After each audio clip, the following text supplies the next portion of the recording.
하나님 말씀은 구약성경 민수기 29장 12절에서 16절까지입니다. 우리 같이 한 목소리로 함께 읽겠습니다. 일곱째 달 15째 날에는 너희가 성회로 모일 것이요 아무 일도 하지 말 것이며 이래 동안 여호와 앞에 절기를 지킬 것이라. 너희 번제로 여호와께 향기로운 화제를 드리되 수송아지 13마리와 순양 2마리와 1년 된 순양 14마리를 다 흠 없는 것으로 드릴 것이며 그 소재로는 고운 가루에 기름을 섞어서 수송아지 13마리에는 각기 10분의 3이요 순양 2마리에는 각기 10분의 2요 어린 양 14마리에는 각기 10분의 1을 드릴 것이며 상번제와 그 소제와 그 전제 외에 숫염소 1마리를 속죄제로 드릴 것이니라. 아멘. 이제 일곱째 달 15째 날, 이 날은 무교절 그리고 77절과 함께 이스라엘의 모든 남자들이 반드시 지켜야 하는 3대 절기 중에 하나인 초막절입니다. 그래서 이 초막절에 성회로 모여야 하고 마찬가지로 아무 일도 하지 말아야 하며 이래 동안 지킵니다. 이때 이래 동안 지키는 것은 이제 번제물로 첫째 날 수송아지 13마리 그리고 순양 2마리 그리고 1년 된 순양 14마리를 다 흠이 없는 것으로 드립니다. 그리고 각각 이제 거기에 합당한 소재물을 10분의 3, 10분의 2, 10분의 1로 기름 섞은 고운 가루로 함께 이제 드립니다. 그리고 그 외에 속죄 제물로 숫염소 1마리를 드립니다.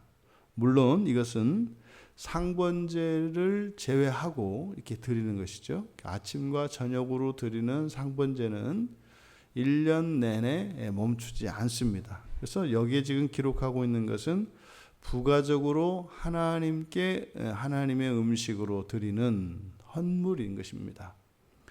그런데 이 초막절 일곱째 달의 15째 날부터 일주일 동안 지켜야 하는 그 초막절, 이것을 출애굽기 23장 16절에서는 한 해 동안 수확한 모든 추수를, 이 소출이죠, 한 해 동안 수확한 모든 이 소출을 창고에 저장하는 즐거운 날이다라는 의미로 이것을 수장절이라고도 합니다.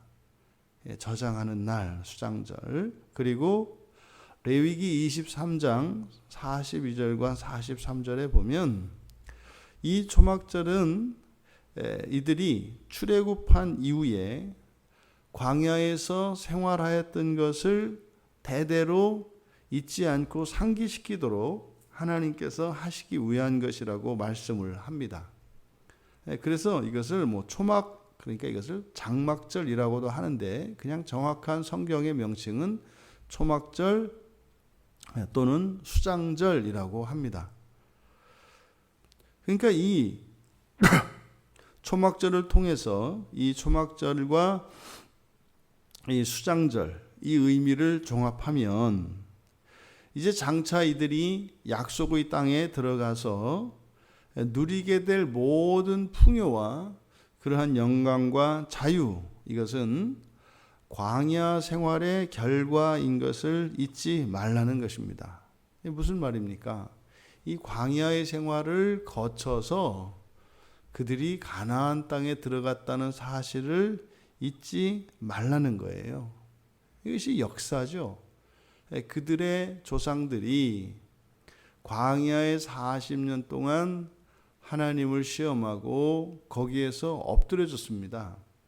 그리고 그 뒤를 이어서 이들이 가나안 땅에 살고 있다는 것을 잊지 말라는 것이에요. 그래서 가나안 땅에 들어가서도 일주일의 초막절 기간을 이들이 이제 밖에 나와 초막을 치고 기거합니다. 그러니까 광야 생활을 그 자손들도 1년에 일주일씩 경험하게 하는 것입니다.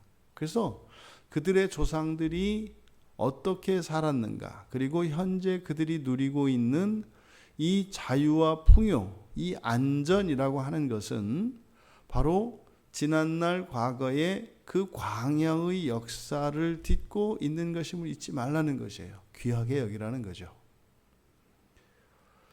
바로 그렇다면 이들이 그렇게 그 광야 생활, 사실상 그 광야 생활이 그러면 이들의 공로입니까? 이렇게 했으니까 그렇다? 결코 그렇지 않습니다. 이들의 조상들이 그 광야에서 살 때 그 광야에서의 삶이 결코 거룩하고 하나님께 순종하는 그런 삶이 결단코 아니었습니다. 끊임없는 원망과 불평, 불순종의 역사였습니다. 근데 그러함에도 불구하고 여호와 하나님께서는 이제 새로운 세대를 약속의 땅으로 이끄셨던 것이죠. 그러니까 이 광야의 생활은 그저 단순히 고생하고 힘들고 예전에 고생을 했으니 이만큼 누리는 것이다, 결단코 이런 얘기가 아닙니다. 광야의 시간은, 이 광야에서 보내었던 그 시간은 이스라엘의 역사 속에서 가장 큰 하나님의 은혜와 사랑이 임했던 시간인 것입니다. 광야의 삶 자체가 오직 은혜였죠. 그 삭막한 광야에서 먹고 생활할 수 있었던 것, 먹고 자고 입고 이 의식주를 철저히 하나님의 은혜였습니다. 광야에 있는 동안 이들은 옷을 지어 입지도 않았고 또 곡식에 씨를 뿌려서 추수하지도 않았고 또 그들이 이렇게 이 밤의 추위를, 낮의 더위를 이기기 위하여 그들이 특별한 어떤 조처를 한 것이 아닙니다. 철저하게 의식주는 하나님의 주권에 의해서 하나님의 은혜로 이루어진 것입니다. 그들이 그렇게 불순종하고 끊임없이 하나님을 원망하고 그렇게 불평불만으로 지내었지만 하나님께서는 언약에 신실하셔서 한결같이 그 구원의 언약을 지키셨다는 거죠. 그래서 광야 생활을 기억하라는 것은 그들이 과거에 고생한 이게 아니죠. 하나님의 자비하심을, 이 자비하심, 이 헤세드는 언약적 신실하심을 이야기하는 것입니다. 오늘 우리들의 삶을 생각을 해 보십시오. 지난날 우리들의 삶 속에 하나님을 향한 원망과 불평이 없었습니까? 오히려 하나님께 감사하고 찬양하기보다는 하나님에 대해서 역심을 품고 말이죠. 하나님을 시험하며 살아왔던 우리들의 과거의 일들이 분명히 있습니다.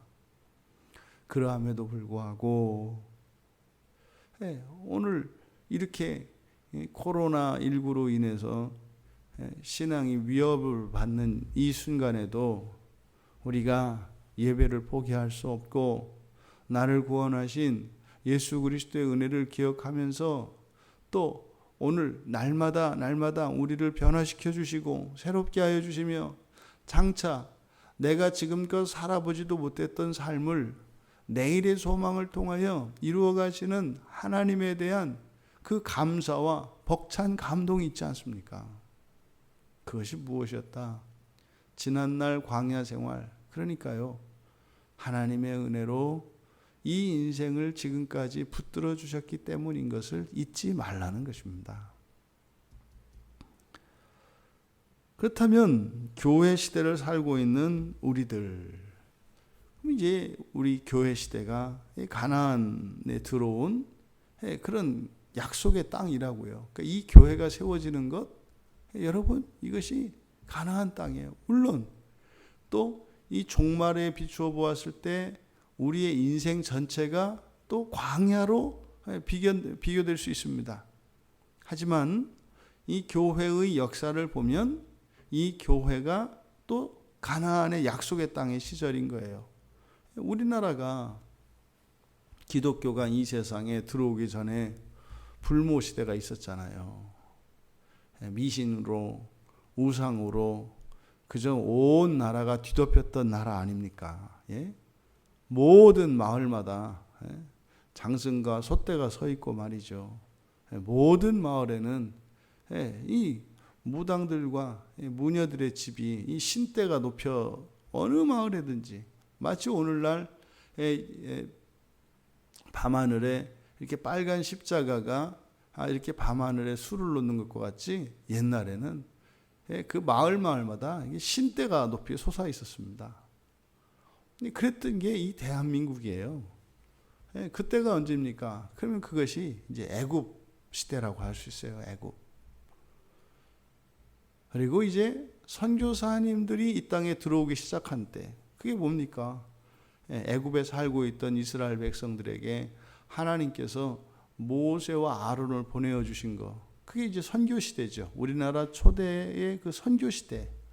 그게 이제 애굽에 있는 이스라엘 백성들을 이끌어내시려고 10가지 재앙으로 이제 그 애굽의 바로의 마음을, 바로를 굴복시키시고, 또 그것은 하나님의 백성들로 하여금 그 노예 정신에서 벗어나 그들의 주권을 여호와 하나님께 맡기도록 하시기 위한 것이었습니다. 그러니까요, 마찬가지로 우리나라도 초대교회 당시에 처음에 선교사님들이 들어와서 이렇게 복음을 전하고 할 때에 많은 이적과 역사들이 많이 일어납니다. 애굽에서 10가지 재앙과 같아요. 그러다 결정적으로 이 나라에 이제 교회가 세워지게 된 것이 1907년에 평양 대부흥이에요. 우리나라의 그것은 출애굽기에서의 그 홍해를 건너는 사건과 같은 거죠. 성경에서는 사도행전의 오순절 사건과 같은 거죠. 성령께서 이 평양에 부어졌고, 평양에 그 놀라운 회개령이 부어졌습니다. 그래서 전국에, 우리나라 전국 8도에서 사람들이 평양으로 몰려드는 일이 있었습니다. 그때 수많은 사람들이 평양에 가서 회개하고 완전히 다른 인생으로 이제 본성의 변화를 겪으며, 이제 그들이 다시 고향으로 돌아가서 이제 교회들이 막 세워지기 시작한 거예요. 그게 이제 사실 이 초대교회 때 성령의 역사가 일어나기 전까지, 그게 이제 광야 시대입니다. 그래서 교회가 세워졌지만 뭐 이런저런 시행착오들을 거치며, 그래서 이제 현대 교회에 이르러서 성경을 제대로 성경을 볼 수 있고, 이제는 그저 미신적으로 예수를 믿고 이렇게 자의적으로 인간 공로적으로 우리들이 과거에 해왔던 미신을, 그런 우상들을 그냥 하나님으로 바꾼, 이게 이제 광야 시대예요. 그런데 이제는 바른 말씀으로, 이제 온전한 성경의 말씀으로 우리가 하나님을 알고 성경적 기독교를 이제 가질 수 있게 되었습니다. 이게 이제 약속의 땅에 들어온 거죠. 그러니까 오늘날 이 한국 교회, 이것은 가나안 땅으로, 역사적으로 보면 가나안 땅으로 볼 수가 있다. 그러면 오늘날 우리들이 기억해야 하는 것은 무엇이겠습니까? 이것은 더 거슬러 올라가서 구약 성도들의 삶이고, 구약에 있었던 그 성도들의 삶, 그것이 우리들의 그 광야 시대가 되겠고, 조금 더 거슬러 올라와서 초대교회 기독교 성도들, 이것이 우리의 광야 시대가 되겠고, 조금 더 가까이는 종교개혁 이후 오늘날까지 개신교 신자들의 역사이겠죠.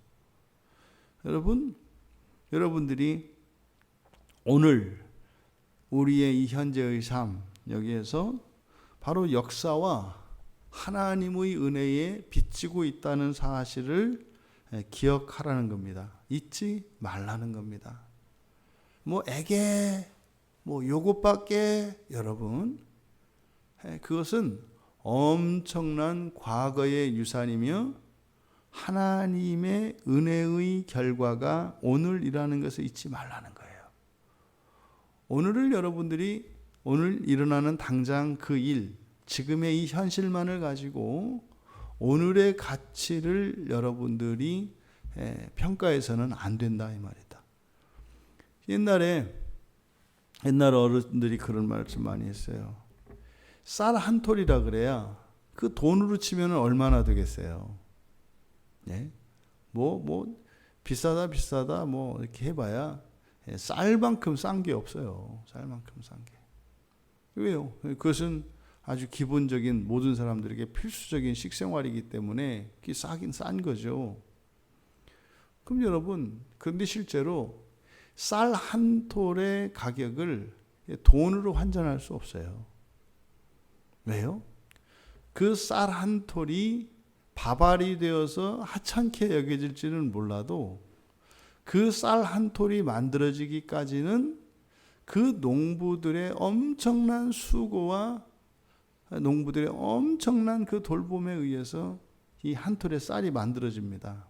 그래서 밥풀 하나조차도 절대로 함부로 하지 못하겠어요.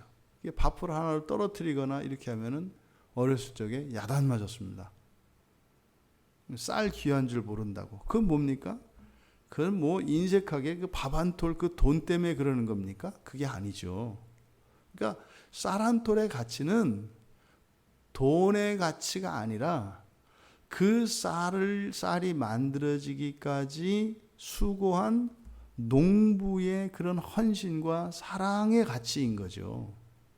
오늘날 이 자본주의라고 하는 돈의 가치가 크면, 이게 돈이 값이 많이 나가면 그것이 귀한 것으로 여겨지는 잘못된 가치관이 들어왔어요. 이게 자본주의거든요.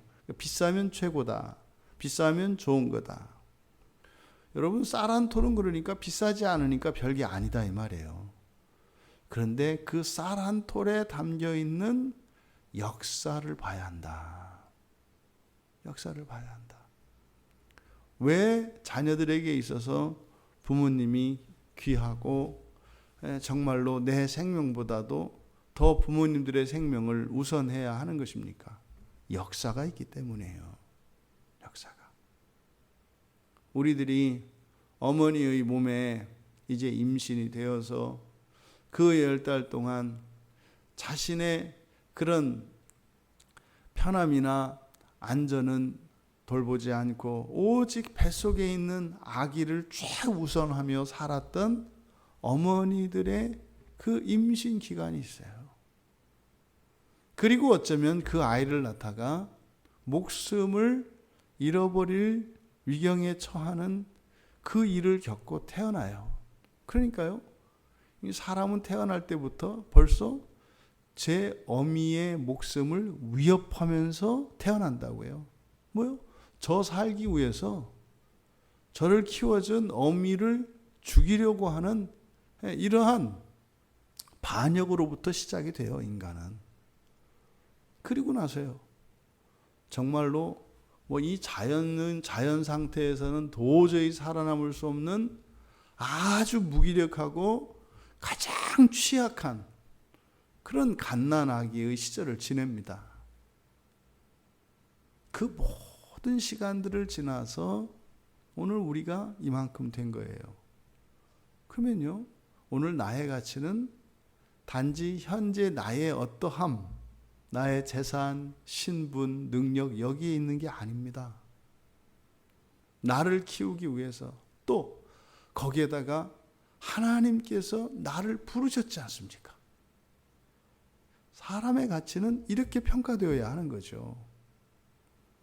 그럼 오늘 우리들이 살아가고 있는 이것이 여러분 역사와 하나님의 은혜에 비추고 있다는 사실을 잊지 말라는 것입니다.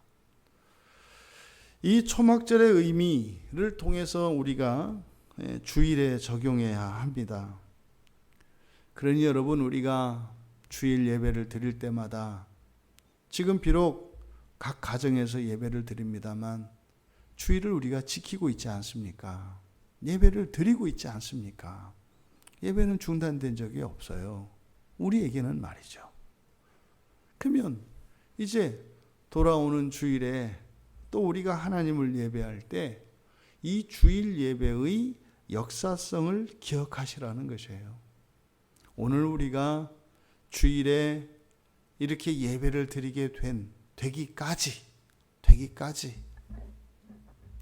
예수님이 이 땅에 오신 때부터 이 나라에 복음을 들고 선교사들이 찾아오고 또 그 복음을 받아들인 소수의 사람들이 엄청난 학대와 박해, 핍박, 그런 위협을 딛고 신앙을 포기하지 않고 그렇게 목숨을 걸고 자신의 자존심과 명예와 심지어는 가족의 평화까지 다 버리고 그 신앙을 끝까지 붙들고 있었기 때문에 그런 성도들이 하나둘씩 그들의 처소에 모여져서 교회가 이루어졌고, 그래서 우리가 지금도 주일을 지키고 주일에 예배드릴 수 있게 되었다는 사실을 기억하라는 겁니다. 그러면 여러분, 한 번의 주일 예배가 아니라 그 한 번의 주일 예배는 모든 인류의 역사와 교회의 역사, 이 기독교의 역사, 개신교의 역사가 주일 예배 안에 다 담겨 있는 거예요. 그러니 그 주일 예배를 우리가 어떻게 함부로 가벼이 여길 수 있겠습니까? 여러분, 그 역사의 무게가 주일 예배 안에 있다 이 말입니다. 두 번째로 이 주일 예배에 그 하나님의 절대 주권과 은혜, 그리고 언약적 신실하심인 자비, 헤세드를 기억하셔야 합니다. 하나님께서 은혜를 거두시면 주일 예배는 불가능합니다. 우리가 지금 비록 가정에서라도 이렇게 가정 예배로 주일을 지킬 수 있는 것, 하나님을 예배할 수 있는 것, 이것은 놀라운 하나님의 은혜라는 것을 잊으시면 안 됩니다. 하나님의 은혜라는 것이 단순히 거저 우리가 하나님께 신세를 졌다 이런 것뿐입니까? 하나님의 전능하심으로, 또한 정말 수없이 예배가 사라질 수밖에 없는 그런 과거의 우리의 부끄러운 역사 속에서도 하나님께서 지켜주신 것이라는 것이에요. 이유가 있지 않겠습니까? 하나님이 사람이시라면 우리들을 얼마나 버리고 싶으시겠어요? 그게 한두 번이겠습니까? 그런데도 이 예배를 거두어 가실 수 없었던 아주 중요한 가치와 의미가 있다는 것입니다. 그러니 정말 예배를 박탈하셔도 무방한데, 그렇게 죄를 짓고 불순종하고 고집스러운데도 불구하고 예배를 허락하신 그 이유, 그것은 우리들에게 그만큼 절대적이기 때문에 그렇습니다. 절대적이라는 것은 의무와 책임을 얘기하는 게 아니에요. 주일 예배가 없고서는 우리는 살 수가 없어요. 주일 예배가 없고서는 우리는 그 나라에 들어갈 수가 없어요. 단 하루도 쉴 수가 없는 거예요. 그래서 하나님께서 은혜를 베풀어 주신 것이라는 사실을 기억해야 한다는 것입니다. 끝으로 오늘 여러분의 처지, 오늘 여러분들이 소유하고 있는 것을 감사하십시오. 감사하십시오. 여러분들이 아무리 배가 고프고 아무리 힘들고 어려운 상황에 있다 할지라도 오늘의 여러분은 지난날 그 역사의 무게가 다 담겨 있다는 사실. 그래서요, 이 세상에 그 어떤 사람의 인생도 가치 없는 인생은 없어요. 왜요? 거기에는 역사의 모든 무게가 담겨 있는, 그래서 아주 영광스러운 것입니다. 그러니 한날 한날을 살아간다는 것 자체가 영광스러운 것이고 그것이 아주 존귀한 것임을 기억하십시오. 또 여러분들이 가지고 있는 소유, 심지어는 여러분들이 재산도 없고 부채밖에 없다면 그조차도, 그 안에서도 여러분들이 가진 게 있어요. 기본적으로 여러분들은 지금 생명을 가지고 계시잖아요. 예? 우리 교회 지금 이종태 성도님 같은 경우에는 다리를 못 쓰시잖아요. 걷지도 못하시잖아요. 그래서 내가 장애가 있고 그래서 부자유스러운 것 같잖아요. 그래도 생명이 있으시잖아요. 생명이 있으시잖아요. 여러분, 어떤 사람에게는 하루의 생명을 위해서 수천만 원, 수억 원을 쓸 수 있어요. 이제 하나님께서 목숨을 거두려는 죽기 직전의 사람에게 가서 그 사람에게 하루의 삶을 연장시켜 준다고 하면 그 사람이 무엇을 아끼겠습니까? 아무리 힘들고 어려운 가운데서도 여러분들이 생명을 소유하고 있다는 것을 잊지 마십시오. 어디 그뿐입니까? 예수를 믿는 믿음 안에서 여러분이 가지고 있는 생명은 그저 100년짜리 유효기간이 있는 생명이 아니라 영원한 생명이라는 사실을 잊지 마십시오. 그래서 어쩌면 여러분들의 여러분들이 소유한 것 가운데 가장 큰 가치가 있는 것은 영생입니다. 그런데 이 영생을 돈으로 사고 팔 수 없으니 자신들의 소유가 얼마나 대단한 것인가를 모르는 것이죠. 여러분, 여러분의 정신과 가치 판단의 기준을 바꾸세요. 영생을 가지고 있는 사람이 이 세상의 모든 재물을 다 가지고 있는 사람보다 더 귀하고 가치 있는 것을 가지고 있다는 사실을 잊지 마시기 바랍니다. 여러분들이 세상에서 아무리 가난할지라도 여러분들이 복된 것은 영생을 가졌기 때문입니다. 오늘의 삶, 오늘의 어떠함, 이 모든 것이 절대적인 하나님의 은혜인 것을 기억하시고 또 오늘의 예배의 가치가 역사의 모든 무게를 담고 있다고 하는 사실을 기억하시며 이 초막절의 의미를 통하여 주일에 대한 바른 이해와 그 주일에 대한 영광이 회복되기를 주님의 이름으로 축원합니다. 존귀하신 하나님, 구약의 백성들의 초막절의 규례를 통하여 저희들의 이 주일 예배의 영광과 또한 하나님의 은혜와 그 역사의 의미를 되새기게 되었습니다. 오늘 이후로 주일 예배가 더욱 영광스럽고 거룩한 예배가 되게 하여 주시고 우리가 비록 아무리 비참하고 어려운 환경에 처했을지라도 우리 인생은 말로 다 할 수 없을 정도로 영광스럽고 존귀한 것이며 또한 하루하루의 삶이 절대적으로 필요한 것임을 깨닫게 하여 주셔서 영원한 나라를 소망하며 살아가게 하옵소서. 감사하며 예수님의 이름으로 기도하옵나이다. 아멘.